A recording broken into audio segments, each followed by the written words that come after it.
Welcome to the Mets Pod, presented by Tri-State Cadillac. On today's show, we talk Francisco Alvarez's injury, the back end of the rotation looking sharp, and of course, the upcoming Spring Breakout Game featuring our very own Joe DeMayo.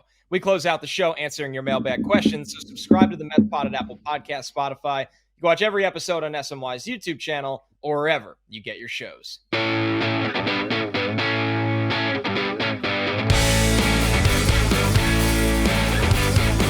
What's up, everybody? Welcome to the Mets Pod presented by Tri-State Cadillac. Visit your Tri-State Cadillac dealer today. I'm your host, Connor Rogers, joined as always by my co-host, Joe DeMayo. And Joe, spring training rolls on. The injuries piling up in a way that we haven't hoped for, but this is often how it goes. We're going to kick things off talking about Francisco Alvarez, and then I promise we'll get to some positives. But how are you doing today, my friend? Everything's peachy, other than, some hand injuries and some things going on, but it could be much worse in Metsland than it is. Of course, subscribe to the Mets Pod at Apple Podcasts, Spotify, wherever you get your pods. If you'd like to drop us a review, and you're going to hear a lot of them during our mailbag questions segment today, you could leave one with those reviews. You could also watch on YouTube, where we take comments under the show there as questions for our mailbag as well. All right, Joe, let's get right into it. Francisco Alvarez, you mentioned it, the hamate bone. Hand bones are tricky. This, like hand and feet, there's so many bones that can break on very little contact sometimes. It doesn't have to be that you get hit by a pitch, or it doesn't have to be that you have an awkward slide, although those things do happen. It kind of walk me through, for a hitter, how this happens, what the recovery looks like, because of course we get that 8-week timetable, but I think with very specific small bones like this, it can linger longer than that. What's kind of the surface level look at this injury in baseball? It's actually pretty common, way more common than you would think. And it often happens just swinging. It's not necessarily a contact. Like you said, you don't need to get hit by a pitch. You don't need to jam your hand into a base sliding, or a person while you're sliding. It could just straight up happen while you are swinging the bat. And that's what it sounds like happened with Alvarez. And if you're watching on YouTube, the hamate is like right around here. It's like right outside there, and near the wrist. Near the wrist, yes. So 6 to 8 weeks is a pretty common timetable for this. And the one thing that I would caution is, historically, hitters who fracture or break their hamate bone and end up getting surgery for it, it takes quite a bit of time for power to come back. So while Alvarez, I think, should recover from this fine in that 6 to 8 week period, I wouldn't expect him to come back and necessarily have the power that we were hoping for, at least right out of the gate. Yeah, I think that's the biggest concern. We talked about Alvarez being one of the biggest X factors on this team. And the reason for that is we know what he could do behind the plate. I think there's a floor for him behind the plate, but largely the X factor portion is that he's one of the rare young catchers in the sport that has 30 home run potential. Even with playing that position and getting some time off week by week, those extra, maybe you add 20 home runs that a lot of teams don't have from the position is a giant variable that we think the Mets lineup in those top 5 spots, not factoring him in, is going to be incredibly strong. But he's one of those guys that can kind of add power to the bottom third of your lineup in a way that just not a lot of teams have, Joe. So this is something that they're going to have to overcome early in the season. I will say, if you're picking when these injuries are going to happen, not that you ever want them to happen, this gives you a little bit of time to not only recalibrate the depth on your roster, but you can look at it and say, okay, we just need to we need to tread water with injuries like these at this spot, whether this is depth we need to add at the deadline, or whether this is something that we just feel like we can overcome by getting more production out of other spots. I think this is something that you'd rather have at the start of the season rather than, hey, we're missing a key piece for our stretch run, for our playoff run after the deadline. And finding catching depth is the toughest part, Joe. Credit to David Stearns last year when the Mets were going through a very similar situation. He got Luis Torrens off the scrap heap from the Yankees, and Torrens ended up being, I think, one of the storylines of the season in that short span of the shot in the arm he gave the Mets behind the plate, and is now a really serviceable backup. The problem is, Joe, when you start to elevate backups into starting roles, not only does that have a trickle effect of, hey, what's behind him, which is something we're going to talk about in just a second, but also does a guy get exposed with more playing time in that spot? So it's more on the plate of Terens, who ironically immediately in spring training responded and saying, hey, don't overlook me. But this is also going to test what's behind him, Joe, which is really important here. Obviously, this is a big loss. The Mets losing an X factor in Francisco Alvarez, who, as you said, could have batted sixth or seventh in this order. And if he started to reach his potential early on, there's no reason why he couldn't end up in the top five of this order. But now he'll be down for, a couple of months, and this is opportunity for Luis Terens. And I think when you look at how they're going to address the catching situation now, Terens is going to get the bulk of the playing time. And this is going to be a big focus on defense for catcher, not so much offense. You're going to bat Terens probably eighth or ninth. And he did get off to a hot start offensively in 2024. But as the season wore on, his bat kind of cooled off a bit too. He's ultimately a quality backup catcher that's going to have to fulfill a starting role. And I think what is going to be really important is, as you mentioned, the top five of the order doing what they're supposed to do, getting a bounce back from a Jeff McNeil, getting a bounce back from a Jose Siri, getting some reliability out of the designated hitter position with Jesse Winker and Starling Marte. So that way, when you're batting Luis Terens at the bottom of the order, you kind of take what you can get offensively from him and just take the plus defense. He knows how to call a game. He could throw runners out. You saw in the first game, he picked off a runner at first. So the defensive side of things, I think, are going to work out just fine. They're just going to be missing that kind of extra stick at the bottom of the order. Right. I think, you bring up the kind of tale of two seasons for Terens last year. He was a hero in June. I mean, across 11 games, he had an OPS over 1,000, which is a Linsanity level run for a backup catcher off the scrap heap. And then in July, he was extremely serviceable in 13 games, a 766 OPS. If you're getting that out of your backup catcher, it's probably one of the higher metrics across the sport at that spot. Starting catcher's OPS in the 600s. It's not an offensive position. Yeah. No, it's not. And this is where, reality can strike. And I don't think this is the player Terens is, but this goes to show you the wide range of outcomes with backup catchers. A 311 OPS in August, 311 OPS. Like that is, I'm not talking about on base. I'm not talking about, slugging. I'm talking about literally OPS. On base slugging. Yeah, exactly. So, and then September and October, a 436 OPS. So, I mean, realistically, Terens is probably a typical backup catcher that gives you some defensive upside, which is, like you just highlighted, Joe, what you're looking for. I don't really have concerns about Terens needing to get this team by for a month plus. I think where I'm kind of interested in, Joe, and maybe this doesn't matter in the first month of the season, but the player that is going to be backing him up, I don't think is on this roster. And I'd love to be, surprised and wrong about that.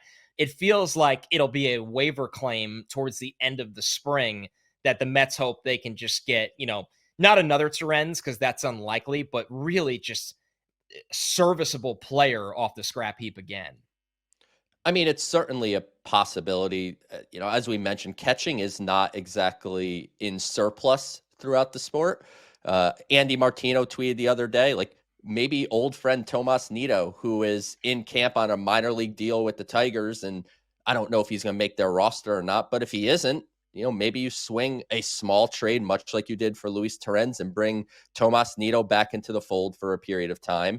And if you do want to go internal, I know it's probably not the preferred route. They have 3 catchers that came in on non-roster invites, 2 that were external in Chris Williams and Jackson Reitz, who you mentioned doing something right as Alvarez got hurt. Jackson Reitz hit a grand slam in a spring training game the literal day it happened. Which is not Alvarez. Like him, by the way. No. Like, it's not his game, but he smacked that. Yeah. It is not. For me, my personal preference is Hayden Sanger, who's actually an internal guy. He's been in the Mets system for quite some time. Kind of profiles as your prototypical backup catcher. He's a plus receiver, plus blocker of the ball. He can throw runners out. Hitting has never really been his strong suit, but if you're going to go internal, I would personally prefer someone like Hayden Sanger get that opportunity. But you can look at a Tomas Nido. Want another old friend? James McCann is still a free agent hanging out there. Oh, Mets fans will eat that up. Yes, Yasmani Grandal is out there, Jan Gomes. So those are a couple like free agents, but I do agree with your like general premise that David Stearns and the Mets will be checking the waiver wire, checking the bottom of rosters, and seeing if they could uncover a similar type of find that they did with Terens last year. I mean, the funny thing is, and I would be personally surprised, but as bad as things were here at the end, when you talk about a backup catcher, McCann was completely fine last year. Yeah. I mean, really, His problem was the contract he got, yes, and the fact that at the time every Mets fan wanted JT Realmuto, and the Mets signed the second catcher instead of going for the top catcher. And then there was, graphics and things posted about how similar James McCann was to JT Realmuto, which clearly proved to not be the case. Right. Yeah. It's always tough when you sign a guy to be something he's not, essentially, because it kind of puts you in the bullseye of the fans at times. I mean, any human on the planet would have taken that contract, but it was always going to be hard for McCann to come close to living up to it. But yeah, I mean, I think that you're going to be looking at some older veteran names and see, once again, this isn't about being a long-term answer. It's about being a stopgap solution to get through this injury with Alvarez. But on a more positive note, the back end of the rotation, speaking of depth, because as soon as Sean Manaea and Frankie Montas got hurt this spring, players we've talked about a lot on the Mets pod, because that's kind of it's a niche for us. We love talking about the bottom of the roster. I think it's something that you and I enjoy from a team building perspective. Griffin Canning has been maybe the guy for the Mets pod, kind of in the cult hero mold of Ryan Stanek, where, and listen, we have plenty of misses in this. You're going to miss a lot. But Griffin Canning, Joe, it's not just that the raw production that we've seen recently in the spring, but I think the stuff is starting to look pretty good as well. This is a classic Mets low-end signing of, let's throw him in the pitching lab, see if we can have him throw more of what is good for him, throw less of what hasn't worked, kind of tinker with a few things, and can we get a cheap number 7 starter? And folks, if you're listening and thinking, who the hell cares about the number 7 starter? The number 7 starter on every team in baseball starts games in the first half of the season in this era of pitching. So, Joe, I don't want to get too over our skis here, and obviously we're going to talk about some of the other pitchers in the middle to the back end of this rotation, but maybe Canning can be serviceable for these first 2 months of the season for this team. There's no reason why. And he basically was, if you look at 2023, like there's a lot of harping on 2024 because he was genuinely the worst starting pitcher in baseball pretty much. But 2023, he was essentially a league average type of pitcher. And I don't see a reason why he can't get back to that here in 2025. What the Mets are doing, they scrapped his curveball. It was a pitch that he liked to throw when he was with the Angels, and it was not a particularly good offering. He's working on a cutter, which he threw it twice yesterday in his outing. I'm just looking at StatCast. So it's something he's kind of trying to work on. But the fastball, which is a pitch that he also struggled with the Angels, was a good offering yesterday. Got up to 18 inches of induced vertical break. So the Mets probably worked on a little shape there with him.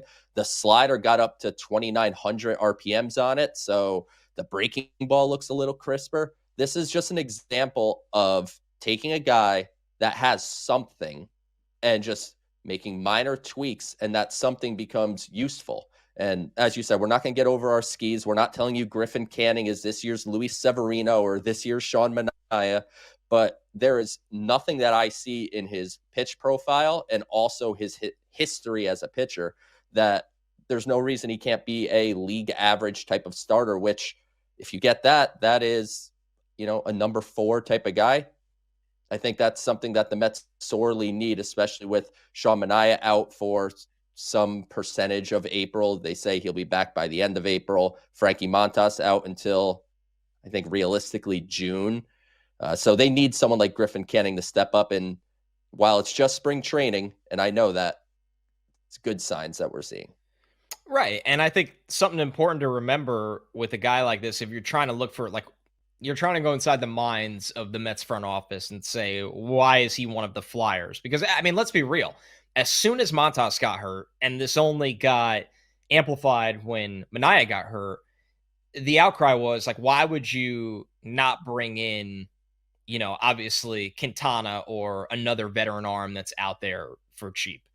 And the thought is, when you look at Canning, because you highlighted it, Joe, that he was completely fine in 2023, like made 22 starts, 4.32 ERA. And keep in mind how bad the Angels organization is as a whole. So kind of, grade this on a curve a little bit. But the things that stand out to me, Joe, are he was striking out about 10 batters over 9 in 2023. That inexplicably drops to 6.8 in 2024. This guy's 28, 29 years old. Like, that's not like a 34-year-old that the stuff was just gone. And then you look at the walks over 9, jumped up from 2.6 over 9 in 2023 to 3.5, which is just unusable at that point. So there's obviously reasons for optimism that Canning can get back to pitching like a number 5 starter rather than a guy that shouldn't be making starts for a major league team. And I think you highlighted, some of the not simple tweaks, because there's also things behind the curtain that we're not seeing as well that the Mets will hold close to the vest. But, and this is larger than a Griffin Canning conversation. I think this is just the conversation with the Mets, whoever the number 5 through 9 starters on the team are always going to be in the Stearns era. You're not going to hit on all of these kind of projects, right? But the more shots you take, I think they're going to have a higher win percentage than not. And when you look at someone like Griffin Canning, you mentioned the Angels. They are regarded as one of the worst pitching development staffs across the sport, and the Mets are emerging as one of the best. So anytime you could take somebody that has shown something in a bad pitching system and put them in a good one, it could breed results. And one last note on Canning. He threw over 170 innings last year. I will be floored if he even touches 80% of that with the Mets, which could be a factor as well. Let's move on to a more... Hey, Connor, if Griffin Canning pitches like a league average pitcher, I'm not kicking him out of the rotation when Sean Manaea comes back. He's keeping a spot. So maybe that is some of that back of the rotation, quote unquote, reliable innings that we were talking that the Mets needed. Maybe Griffin Canning in a way can provide that. Well, a guy that was once upon a time looked at this way and not that long ago and has really just surpassed that is David Peterson. I mean, Peterson is such a fascinating story at this point, Joe, because it's not like he's this Cinderella story. Peterson was a first-round pick, and you could speak better to the draft history with him than me, but it felt like when he was drafted, it was like, hey, like he has the upside to be a middle-of-the-rotation starter. And it was a little bit of an up and down road. He was good as a rookie. He struggled his second year. He was real solid his third year. And then he struggled again in 2023. And then last year, he's one of the unsung heroes of the entire run the Mets went on. The version we're seeing of Peterson in the spring right now, Joe, because he gets a reputation for a guy that when things are going well, I feel like a lot of the advanced analytics are like, he's getting a little lucky right now. I mean, at what point is there just reason to fully buy in on David Peterson, not only being a big league pitcher, but maybe a legitimate number 3? I think that's exactly what he is. I think he's met a lot of kind of what the projections were when he was coming out of college. And to me, this is not that hard of an analysis to make. Like 2022, David Peterson was good. 2023, David Peterson, bad hip, was bad. Right. Gets the hip fixed. 2024 Peterson is good again. David Peterson's just good. And when he is at his best is when he's attacking hitters. And that's what he's done so far early in the spring is he's going right after guys. He has good enough stuff that he doesn't need to try to pick off the corners all the time. And when he was a little younger, you saw him trying to almost be too perfect. And at times that would lead to fantastic outings. And at times that would lead to almost disastrous outings. I think if he's just able to attack hitters, go at him with the slider, with the fastball, with the changeup, Peterson is, to me, like a stalwart of the Mets rotation. Okay, as we do every week, let's go down on the farm. And the spring breakout game will be on SMY at 5 p.m. on Sunday, March 16th. On the call will be Steve Gelbs, Jim Duquette, and our very own Joe DeMayo. Joe, on your birthday, well, I couldn't think of a better way for you to spend your birthday. Am I wrong here? Where does this rank on ways to spend Joe's birthday? this ranks right up near the top. And some people with SNY were apologizing to me, and I honestly don't know if they believe me when I tell them there's no place I'd rather be than calling a Mets prospect game on my birthday, which I don't know exactly what that says about me, but that is exactly where I'd want to be. And I am very excited and very grateful to get the opportunity to call.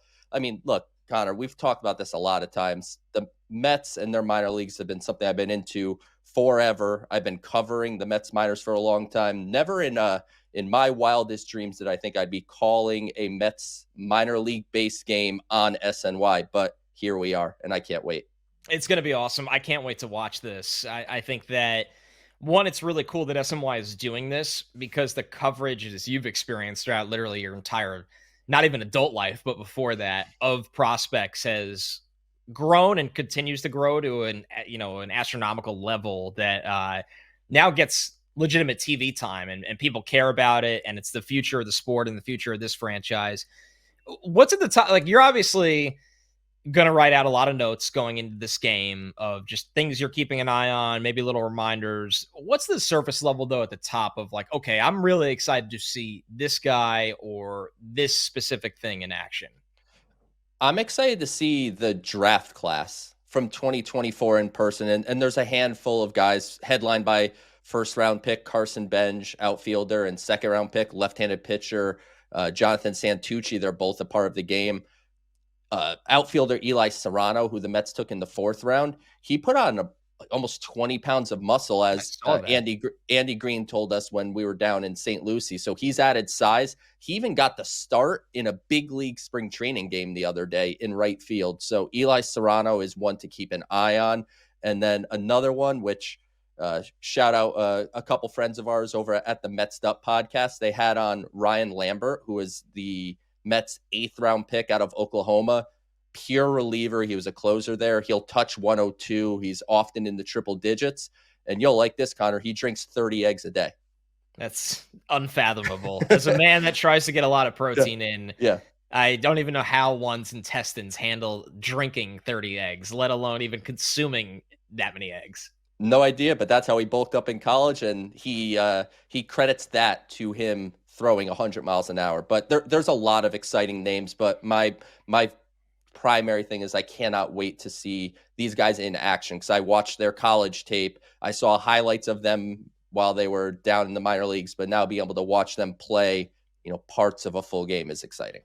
So obviously you know this as a man who watches a lot of baseball. Now you're going to feel it broadcasting a game. You're going to have a lot of time to talk, Joe. And fortunately, you are with two guys that are A+ level at that, and Steve Gelbs and Jim Duquette. Who are the guys that won't be playing, but are really good discussion points on the airtime when an umpire gets hit with a pitch and needs to fix his mask for 7 minutes to delay the game? I think talking about Brandon Sproat, you can never really go wrong, and right. Drew Gilbert and Nolan McLean. But to me, I think this is going to go swimmingly, Connor. I think we're going to be able to focus primarily on the players that are on the field, but at any chance we get to talk about some of the higher end prospects that are not a part of this game, a guy like Jesus Baez, like I'm going to relish in those opportunities. And as you said, I'm going to have notes on every single person in the game, and I already have notes on the top guys that are not in the game. So if we can't make it through a 2 hour and 20-minute game, or however long it takes to get through this, we'll have some issues, but I'm looking forward to it. It's going to be really good. Well, if you need any more reason to listen to the Mets pod, next week's will be must listen, because I think I'm gonna as a man of television, I think I'm gonna review your performance on this. I'm gonna see how the chemistry is in the booth. I'm gonna see how this goes. I have huge expectations as somebody that talks to you not only every week on the show, Joe, but we text almost every day as well. And it's going to be a lot of fun. Everybody, of course, the Spring Breakout Game is Sunday, March 16th. That's on SMY at 5 p.m. Do not miss it. We are going to be talking about it a lot, though, on next week's show. And you're listening to the Mets Pod, presented by Tri-State Cadillac. Subscribe to the Mets Pod at Apple Podcasts, Spotify, SMY's YouTube channel, or wherever you get your podcast. As we do every week, Joe, let's get into the mailbag questions. This is from Look at All That Land. 5-star review on Apple Podcasts. Thank you very much. Creative name.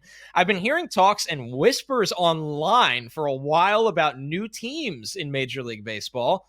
The Portland Diamonds is one that's been floating around recently. If it was up to you guys, what city would you choose for a new expansion team? Also, what would the name be? It's always an interesting talking point, Joe. Expansion is very popular discourse among every major league sport. I think Portland is a place that gets brought up whenever a league wants a new team. I think it's a city that has been significantly growing over time.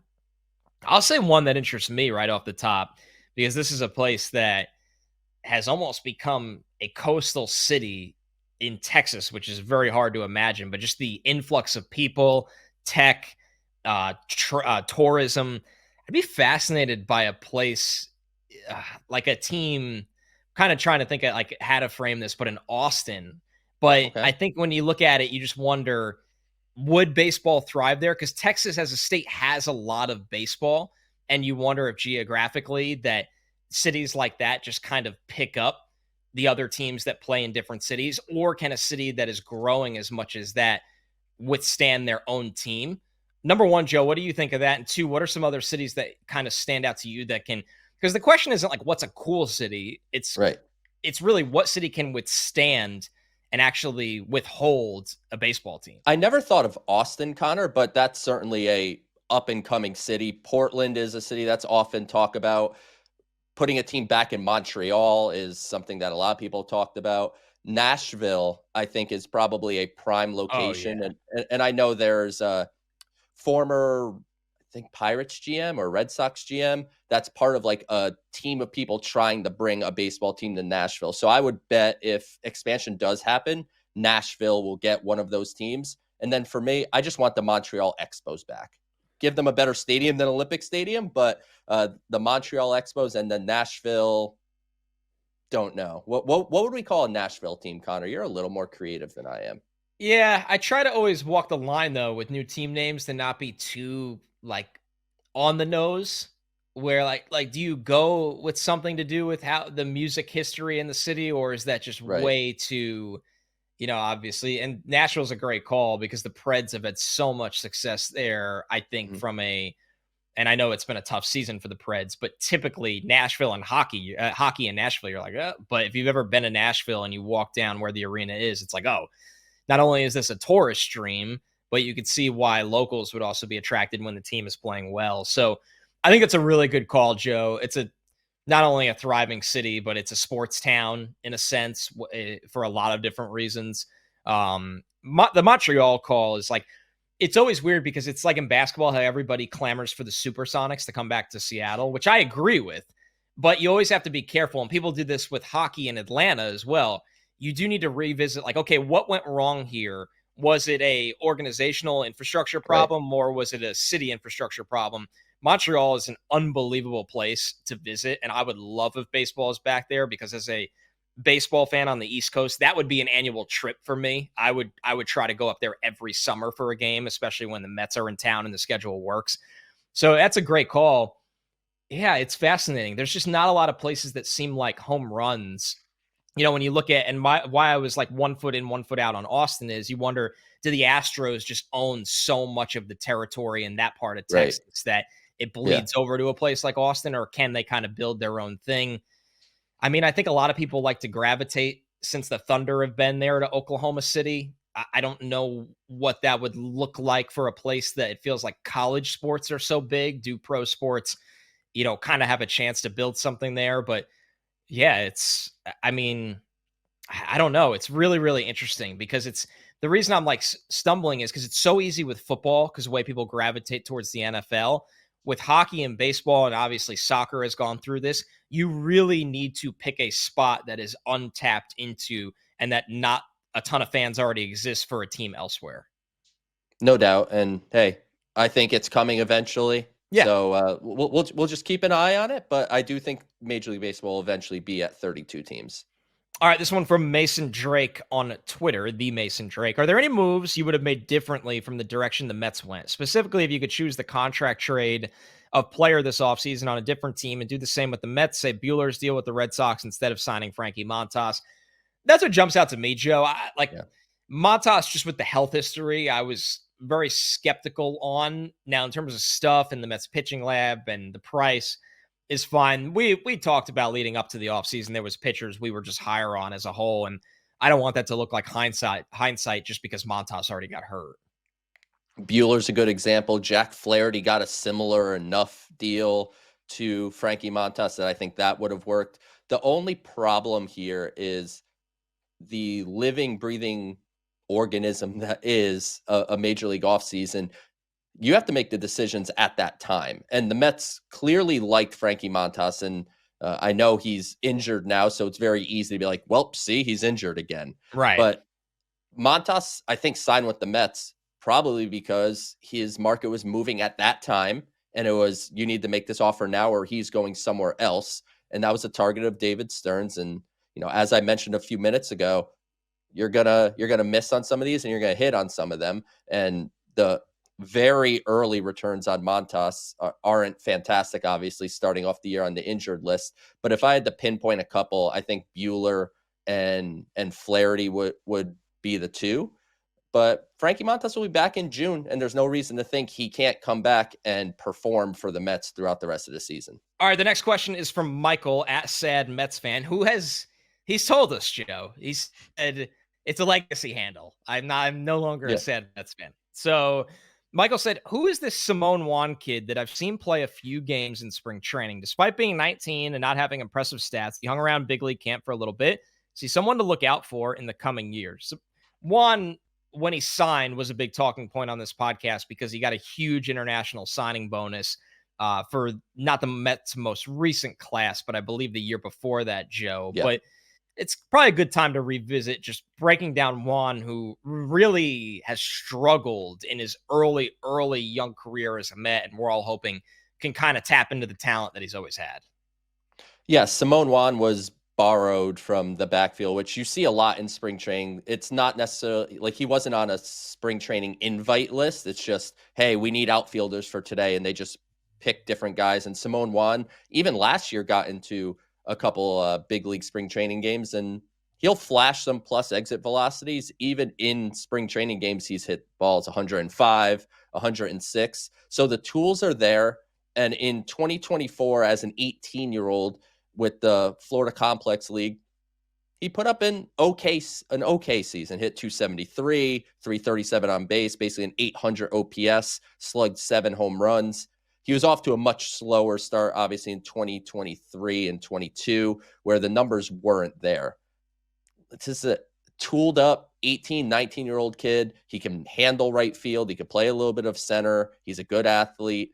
And now, as you said, entering his age 19 season, Simone Juan has a chance to make it to low A St. Lucie. And I think once you get to full season ball, that's when I think we could really start to evaluate as a prospect. We'll get much more batted ball data and, frankly, a much bigger sample size because the Complex League plays a shortened season. He'll be able to play, hopefully, some full season ball this year. Definitely someone to keep an eye on, but he was not someone who made the cut for my top 30 when I made my update. He would fall somewhere between 31 and 40. So he's on the periphery, and if he could have a good 2025, Simone Juan could thrust himself on radars again. All right, our last question is from Steve Miller at steve.miller on Twitter. Besides the Cadillac Club, what's your favorite place to watch a game at Citi Field? Joe, for me, this is really situational. On a consistent basis, like if you just ask me, pick one spot besides the Cadillac Club, I always like to try to sit right beneath the broadcast booths. Not necessarily like right in front of Gary, Keith, and Ron, but that general section. Yeah. It spans pretty wide, but you are in some kind of view of behind home plate, whether you're to the left, right, or directly behind, and right behind all the booths, because you could see every part of the park. You're not too low or too high. It is an incredible vantage point. You have all the club access. So everything, whether like food, bathrooms, bars, it's so accessible right behind you. It's not really crowded to get in and out of your seating area. It's my favorite part of the park by far, but I do think this is a situational. Like if I'm going with a really large group, I've gone to games with my dad's Firehouse before. The Coca-Cola corner for a really large group is a blast. It's a big seating area. When a home run is coming that way, or in general, everybody in the section is going crazy. It's really, once again, an easy place to kind of get into with a big group. That's a lot of fun. So Citi Field's a great ballpark because I can give you like a list of 10 places that I love to take in a game. The best spot to me, Connor, is exactly what you said. The 300 level, right below like the press box and SNY's booth, that kind of area I think is ideal. Where I end up sitting most often is the front of the upper deck, as close to home plate as possible. So the 400s, not the 500s, where the 400 is just, just a select few rows, and then there's the gap, and then you go up to the 500s.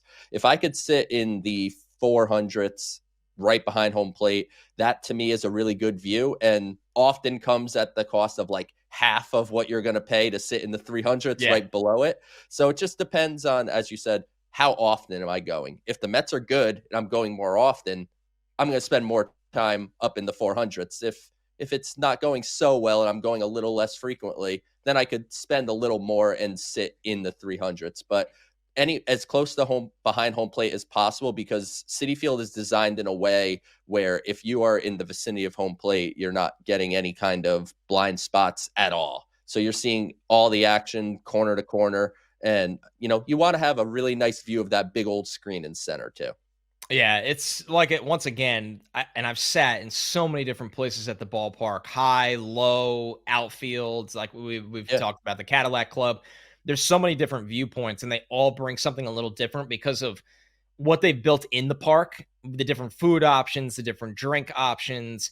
I mean, how many times have we gone and just walked around the entire stadium, done a couple laps around the stadium, and stopped here, stopped there? So, yeah, it's a really, really, like, if you've never been to Citi Field and you're listening to this because you're a Mets fan that lives really far away or you don't get to go often, it's really just a matter of what's preference to you. There's not a bad place to sit in the entire ballpark. This is the Mets Pod presented by Tri-State Cadillac. Visit your Tri-State Cadillac dealer today. And of course, watch the Spring Breakout Game featuring Mets prospects this Sunday. That's March 16th, Joe's birthday. So you could also tweet happy birthday to Joe while he's on TV at 5 p.m. on SNY. Joe will be joining Steve Gelbs and Jim Duquette on the call. We cannot wait for that. And remember to subscribe to the show at Apple Podcasts, Spotify, wherever you get your podcasts for audio. But if you want to watch us on video, of course, we are on SNY's YouTube channel, where you can leave questions for our mailbag segment that you heard today. You can leave questions with a review on Apple Podcasts. We appreciate all of those rolling in. So become a subscriber over there as well. You'll never miss a show. Thanks so much, everybody. We'll catch you next week.